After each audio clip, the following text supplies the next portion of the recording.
Hello and welcome back to the New Hampshire Driving Towards Zero Forum. My name is Kimberley Haas.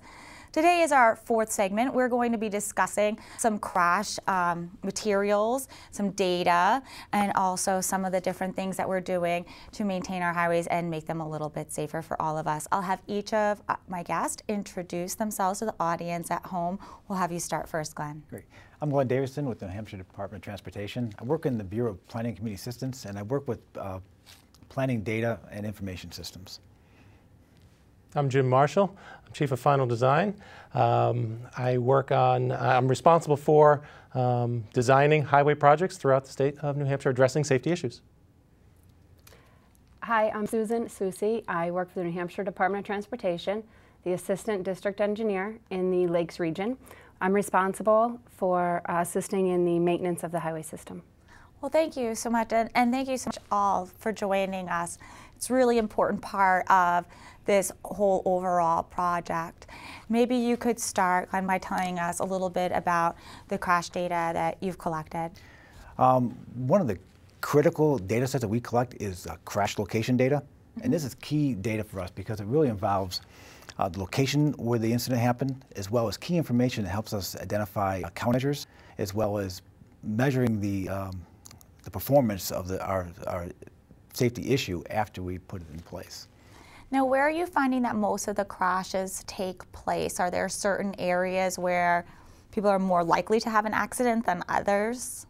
Yeah, there's two areas that we focus on for location. One is the intersections, and also is travel lane departure. And that's when a car will run off the road or will cross over out of the travel lane into another travel lane. Those are two key areas that we really focus on. They seem to be our biggest problem. One out of every 10 fatals happens at an intersection, and 3 out of 10 severe injuries happen at an intersection, and 1 out of 4 fatals happens at a roadway departure or a lane departure. So those are areas that we focus on, trying to develop, identify and develop countermeasures in order to make those roads safer. And how do you folks use the information that Glenn collects in order to help you do your job? Well, when Glenn does get that information, then it comes to my shop, where we evaluate that information and determine how we can improve intersections. Sometimes we add turn lanes. Sometimes we signalize these intersections. And what's really becoming more common is roundabouts. We always look at roundabouts as a possible solution, because if you can keep cars moving slower and steady, it's a safer area. There's less accidents, and the accidents that do happen are less severe when you slow those vehicles down. And then when we try to keep them in the lanes, we use numerous techniques, and I'm sure everybody's driven the interstates and run across those rumble strips on either side of those interstates. If you're inattentive, the intent of those rumble strips is to grab your attention again, that you're leaving that lane that you're supposed to stay within. And that's where we evaluate where those rumble strips would be effective and where they wouldn't be effective. Okay. And how do you use Glenn's data? So in highway maintenance, when it comes to the intersections, we look a lot at intersection sight distance, the sight line that you can see when you try to enter an intersection. So we do a lot of tree clearing, brush clearing, removing roadside obstacles such as embankments. We also look at the placement of signage, making sure the signage meets the retroreflectivity requirements, meaning it's bright enough at night or in rain or foggy conditions where your headlights will reflect off of the sign. We also review the pavement markings. If the turn lane is added or a signal is installed, we make sure the pavement markings are reflective enough at night in the correct location and are consistent throughout the state. And the other thing when it comes to intersections and also travel lane departure, we look at the number of access points to a state highway or somebody's driveway, whether it be residential or commercial. And we try to minimize the number of conflict points. We try to keep driveways away from the intersection. We try to, the least number of intersections that driveways that access a state highway, well, that's the least number of conflict points for the average motorist traveling down the road. To keep people within the travel lane, we maintain a lot of the countermeasures that were installed under our project, such as guardrail. Guardrail hits, we maintain all of those. We also do tree clearing and mowing. And we do mowing for a number of reasons. We do some mowing along a lot of people see it up on the interstates, and that helps with the animals. If an animal is trying to cross, it gives you more visibility of the animal that might be crossing. Tree clearing, we can get more sunlight on the pavement, so in the winter months, the pavement will bear up quicker, less ice. So those are a few of the things that highway maintenance does. Very neat. So we hear how these folks take the information that you've collected and then really bring it out into the real world and help protect all of us. How do you collect some of that data? Where do you find the materials? Well, the data we collect, especially the crash locations I talked about, it comes from the Department of Safety. They actually collect it and we bring it over into our management systems and planning information systems, and then we can analyze it and serve it up for these folks. Basically, we can take the data, the raw data, and turn it to information that helps support what they do. But we do this not just for what they do, we do for basically the whole strategic highway safety plan. It's really a data-driven plan. And what this is, it's a data-driven approach. It helps us to identify key needed safety areas, as well as kind of guide our safety investment decisions. So this data goes beyond just these folks, but it's really for the whole entire plan. I just want to make that point. Oh yeah, absolutely. And I'm sure there are some other things that come into play as well, as far as like federal and state laws concerning like the reflectivity Yes. of a sign and things of that nature. And we're even looking at, sorry Susan, but we're looking at pavement markings, different types of pavement markings that show up better at night. There's nothing worse than driving down a dark, rainy night on an interstate and you can't even see those pavement markings. So we're trying all sorts of different paints, recessing them, different types of beads, which is a reflective piece of those pavement markings. And then, as Susan mentioned, the signs, the reflectivity of the signs. There's nothing better than being able to see a sign of either a cautionary sign that needs to slow down for a curve or something.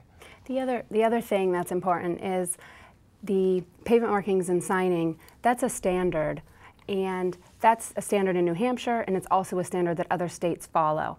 So if you go from New Hampshire to Vermont or to Massachusetts, the types of signs that you see are the same. The types of pavement markings, the layout are very consistent. That way, for a person driving not only through New Hampshire but nationwide should recognize the sign, the curve sign, or the chevron, meaning that's a curve ahead, or the intersection ahead sign. They all look the same, and I think that's very important.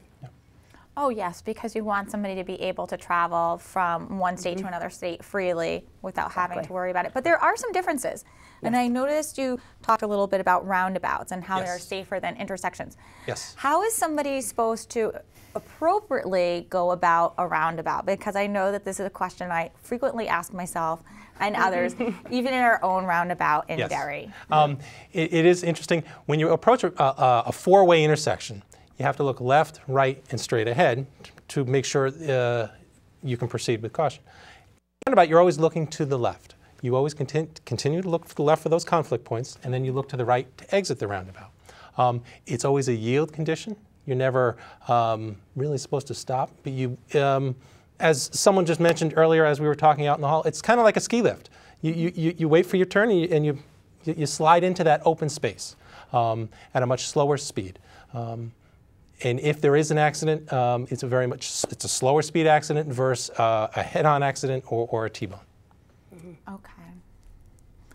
And one other thing about the safety data is that we collect the safety data. That's why we need really good data. It has to be good, it has to be accurate, reliable, and timely. It's to help so they can do the countermeasures, but also we can take that data is look at after we put the improvement in, we built a roundabout or we did some tree clearing, is we can go back and look and see how well did the safety issue or the safety countermeasure we put in there actually worked. So we can actually measure how well we're doing. So that we can make improvements to what we do, our safety improvements. We can adjust them or try something different that maybe work better.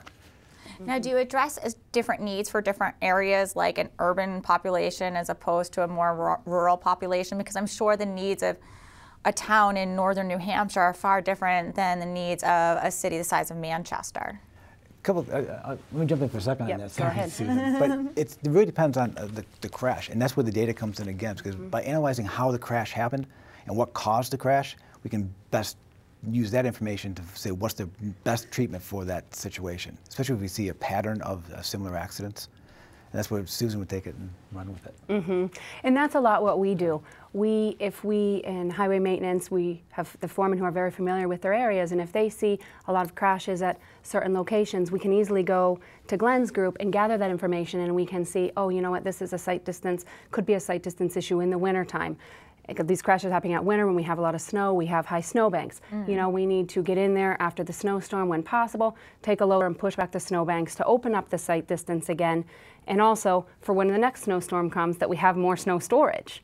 And those are activities that we would do the tree clearing and the brush clearing, vegetation clearing in the summer months in anticipation of the winter months coming, knowing the way the lay of the land is and how the snow is going to be plowed through there.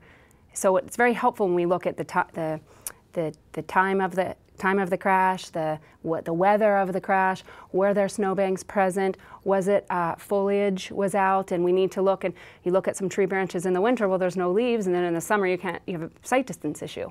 So it's very helpful when we gather that information for time of year, day, you know, was the sun setting, sun rising, sun glare, those types of things. So all of that data is very important, and then we can kind of drill down to specific locations is what I do and say, okay, at this intersection, this is something that maybe could improve that, and then we can measure it, which is very important because we don't just want to, you know, spend resources doing a countermeasure and then not being able to measure it after the fact. And we can do that because it's a physical, tangible thing. And some of the data that we're using currently right now, there's a big push on putting in guardrail down medians of interstate highways. And you may be, as you're driving down the highway, say, why are they doing this? There's never a problem.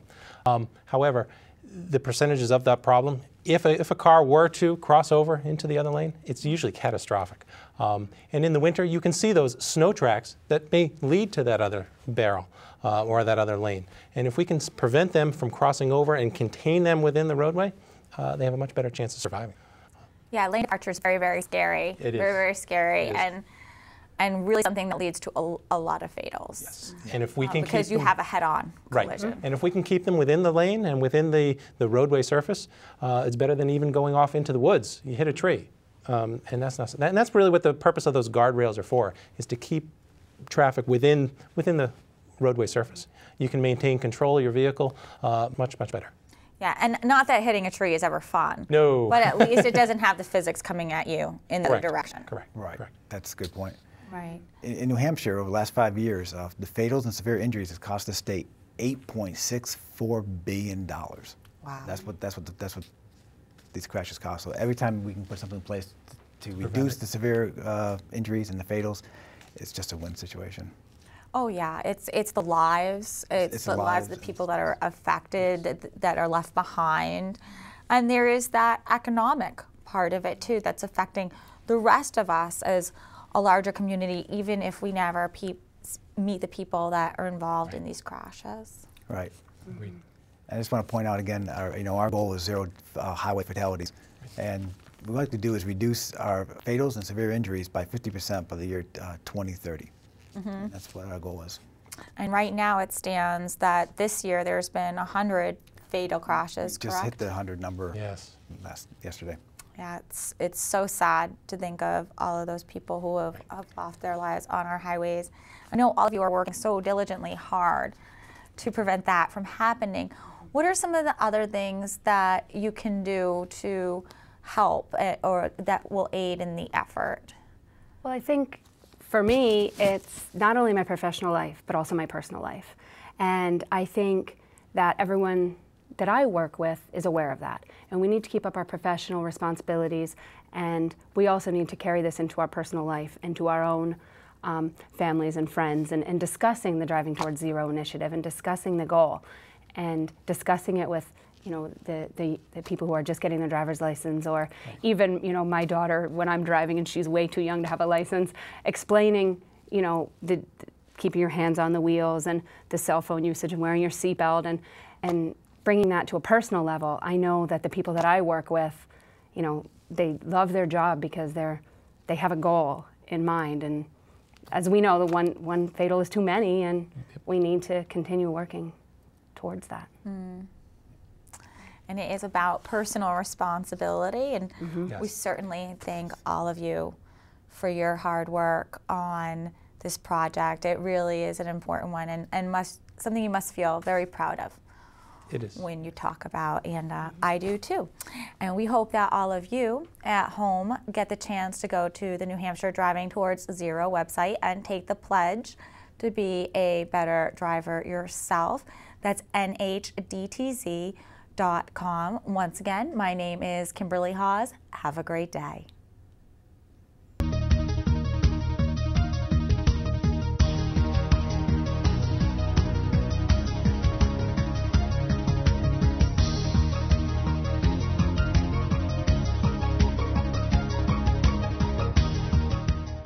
Hello and welcome to the New Hampshire Driving Toward Zero segment on older drivers. My name is Kimberley Haas. I have two great guests with me today who are going to be discussing this very important topic. I'll have each of you introduce yourselves to the audience at home, maybe talk a little bit about how you're involved with the New Hampshire Driving Toward Zero project. Okay. My name's Debra Samaha, and I am the Program Director for the Injury Prevention Center at Dartmouth. And I became involved with the Driving Towards Zero campaign because we do injury prevention in the state. And I also work pretty closely with older adult falls work in the state, and in many instances some of the risks go hand in hand. So that is how I became involved. Great. My name is Nate Miller. I'm the Planning Director with the Upper Valley Lake Sunapee Regional Planning Commission, which is an association of 27 communities in the western part of the state. And if you know your New Hampshire geography, if you were to draw a triangle between Piermont, Charlestown, and New London, that would be the area that I represent. And part of my job at the Regional Planning Commission is to be their primary transportation planner. And we prioritize all of the transportation projects from our communities for inclusion in statewide plans. And safety has long been our region's top priority for transportation project reviews. So when new projects are proposed by our communities, the first lens that we look at those projects through is safety. And because of that, I became involved with the Highway Safety Improvement Program in New Hampshire, and ultimately the Strategic Highway Safety Plan Committee, which we've adopted now the Driving Toward Zero theme, and I have co-chaired with Deb the Older Driver Safety Committee for the Driving Toward Zero initiative. Excellent. Well, it's a real pleasure to meet both of you. Maybe we could start today by talking about why older drivers are more at risk on our roadways than a younger driver. Well, I would like to say that there's a lot more of older drivers that we should be anticipating in New Hampshire. Older drivers, or people as they age, become more medically fragile, and there are issues, functional declines that are going to happen whether we want them to or not, and many of those can impact driving, but things such as changes in vision, changes in mobility with things such as arthritis. You know, there's a lot of older adults on multiple prescription medications right now. There's a lot of people on prescription medications, but especially our older adults are more sensitive and more fragile around prescription drug issues also. I think the average older adult can take up to 7 medications. I've met people that have been on up to 26 medications a day. You can't be on that many medications without starting to have some adverse effects that happen, and things such as drowsiness and decreased reaction time, et cetera, are not uncommon with some of these medications. Things such as diabetes, sleep disorders are big now. Everybody, you know, there's a lot of sleep apnea stuff going on. And there's also the whole cognitive piece, the memory loss, the dementia, delirium, those kind of issues are something that we need to be aware of as people age. I think our real goal, though, is to keep as many people mobile and traveling as safely as possible, because I have more gray hair than Nate does, and I'll be there before he will be. So there's a lot of reasons. I was just at a trauma systems conference, and one of the trauma surgeons was talking about the cost of trauma for an older adult is 3 times that what it is for a younger trauma victim. So older adults, when they are involved in crashes, they are more severely injured and they have a higher rate of death because they're just more medically fragile. And they probably take longer to recuperate as well if they are involved in a serious crash. Would you agree, Nate? Yeah, absolutely. We know, for instance, that we know that older drivers do some things more safely than perhaps other drivers. We know that there's a higher seatbelt usage rate. Right. We know that that they tend to be a little bit more careful in terms of knowing rules of the road. But at the same time, the accidents that happen that involve older drivers, as Deb said, there's a fragility there. They tend to be also, when the crashes happen, they tend to be a higher percentage of at fault related to the older driver category. So what you say is correct. And it's a challenging issue, and I think we've identified a number of strategies to, as Deb said, help maintain mobility in the safest possible way for a segment of the population that by 2030 is going to be 1/3 of New Hampshire people over 65 years of age. Yeah, people don't necessarily realize that, but a lot of our population in New Hampshire is going to be more elderly people and more older people on the roadways, using our roadways, means that we need to take some more safety precautions for that particular group. Now, what are some of the things that you think that we can do from a structural or engineering standpoint to make it easier for older drivers? Is it clearer signs? Is it bigger lettering on signs? Well, we've identified a number of different things that staff engineers, for instance, at the DOT can be reviewing their own internal processes for how they develop and engineer projects.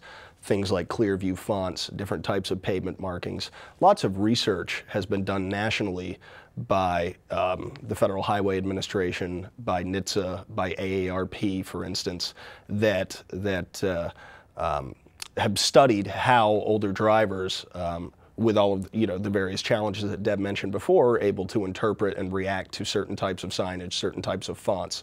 There's a relatively strong literature now about how to incorporate older driver safety measures into basic engineering, and we want to make sure that the staff engineers at DOT have access to that information, and that they're incorporating that into their engineering processes. And so far, the reaction from the DOT Bureau of Highway Design, for instance, has been very positive about working with their staff engineers to make sure that they have the training and knowledge base to incorporate these things into their designs. So on the state level, we can do quite a lot. What can we do on the family level, Deb? If we have somebody in our own personal family who is getting a little bit older and you may be worried about their ability to drive, what are some of the things that we can do? Well, I think it's important that we again try to frame this around the fitness to drive piece and not their age, because that gets very resistive very quickly. So I think having a discussion with your healthcare provider is something that's important, and many times they may not want to bring that up to their healthcare provider, but I do think it's important that if you have an aging parent, that you have a relationship with their healthcare provider, at least be able to talk to their healthcare provider about your concerns. There are a lot of self-assessment tools out there, and I think part of one of the strategies that we're talking about is kind of enhancing the DMV website so that people can have somewhere to go to for some of this information. We feel that there's a lot of room for improvement there because families don't quite know where to go for this information.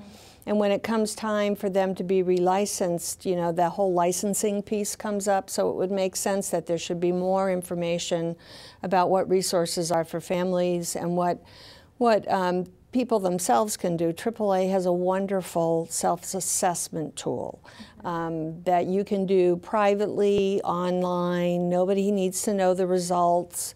But I think that's a first step if you have somebody that's computer savvy enough to do that and is comfortable with that. But many of the older adults with, you know, with support and help, but I'm sure there's many older adults that are a lot more computer savvy than I am.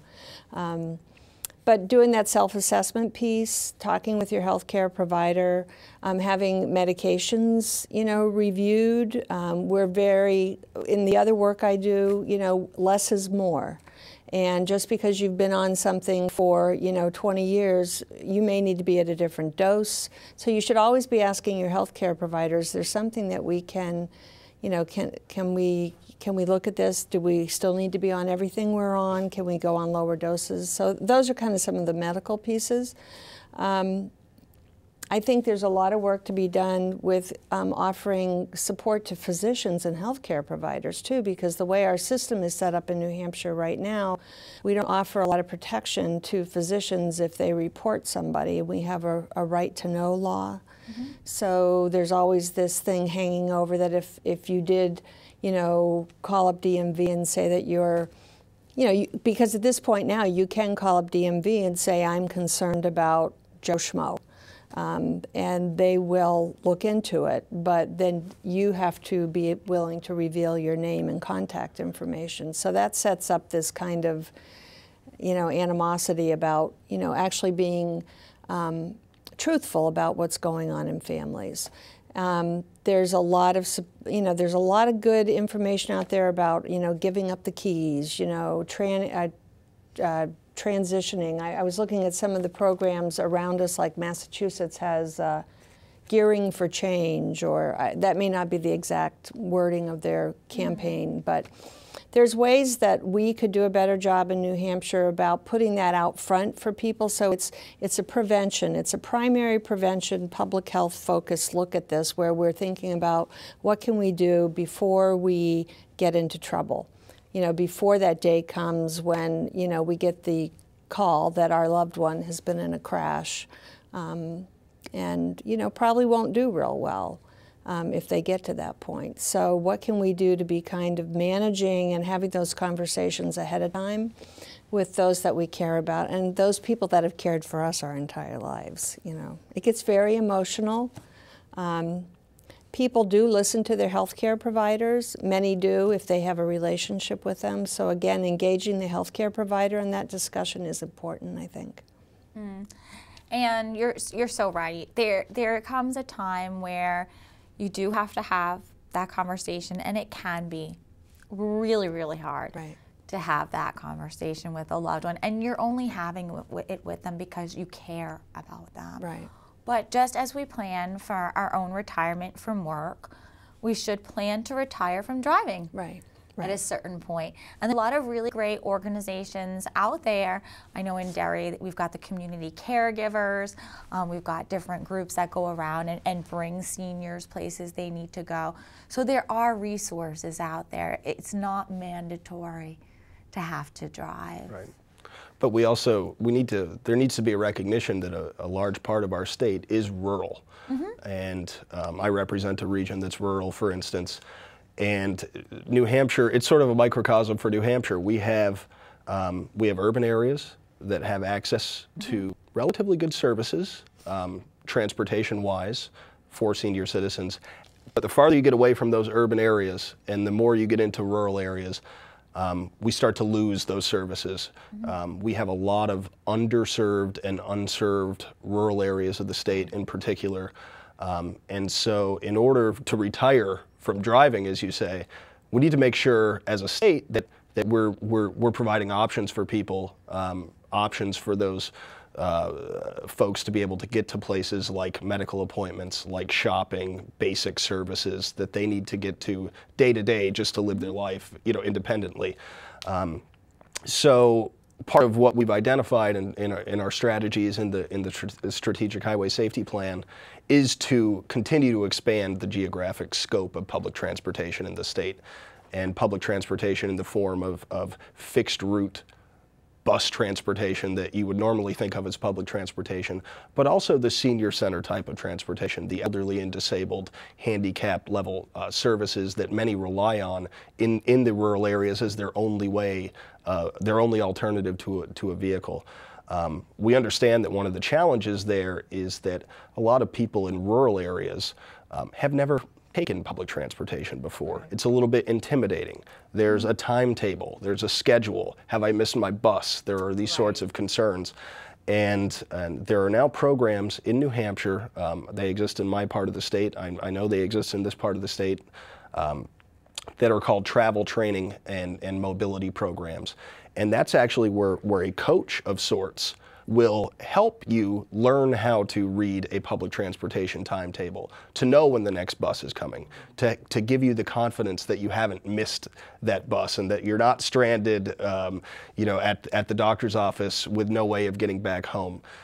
It's important to continue to build those programs. It's important to continue to expand the scope and the geographic scope of public transportation in the state. And we have to have a recognition that we just can't rely on volunteer drivers only. Volunteer drivers are a big part of the solution, and they've been shouldering a lot of the load in rural areas of the state. But at the same time, we've come to recognize that volunteer drivers are not being reimbursed fairly for their expenses.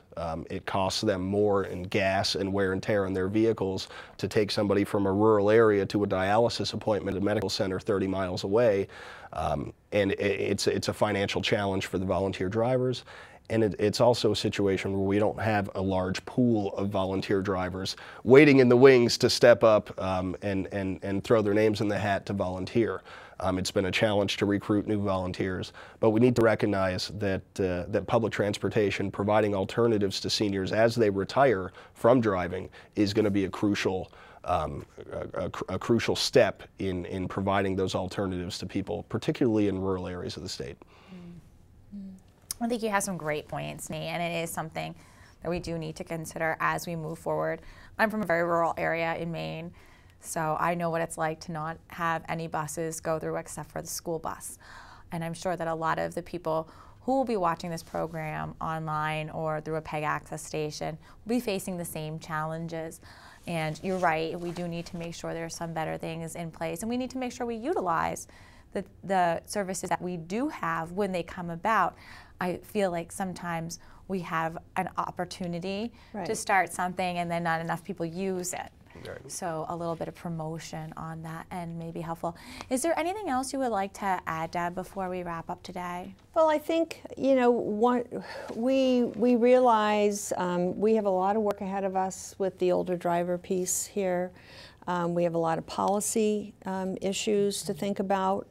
We have no adult seatbelt law in New Hampshire, and I strongly advocate for, something along those lines, because we know that about 71% of the people that died recently were unrestrained. So we want to make sure that people are able to stay in control and safe in their vehicles. So there are policy pieces. There's the medical advisory board piece that New Hampshire has one legislated, but at this point it's not as functional as we had that we were hoping for at this point, and it's unfunded. So there's a lot of policy issues that could come together to kind of support older drivers. But I think we need to take our time and be very thoughtful about this, because we need to get it right.